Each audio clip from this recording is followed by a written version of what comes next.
Welcome to dotcom.builders. In this video, I will share with you how to change your site homepage in Hostinger Website Builder. This website is built using Hostinger Website Builder, and this is the default homepage. And I want this contact us or contact page to be the homepage. How to do this? First, go to hpanel.hostinger.com, then log into your Hostinger account and go to the websites page. And next to your website built using Hostinger Website Builder, click on this Edit Website button.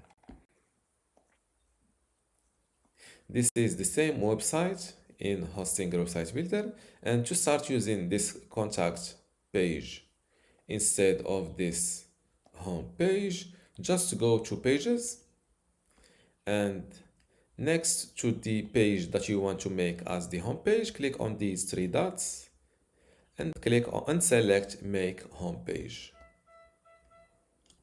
Now, don't forget to update your website.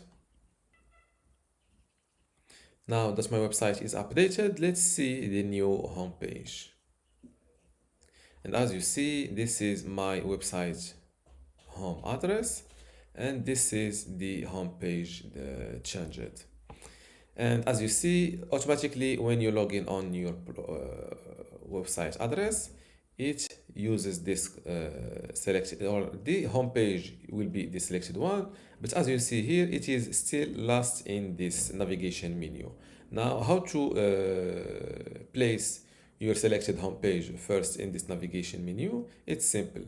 Just go back to the website builder, click on Pages, and then this home page with this home icon, drag and drop it first in this list. My bad. Just like that, and update your website again. And let's view the website live. And as you see, now my home page is first in the navigation menu. And this is how to change your home page or your website homepage in Hostinger Website Builder. If you still have a question, leave it in the comments below. And don't forget to give this video a like. Thank you.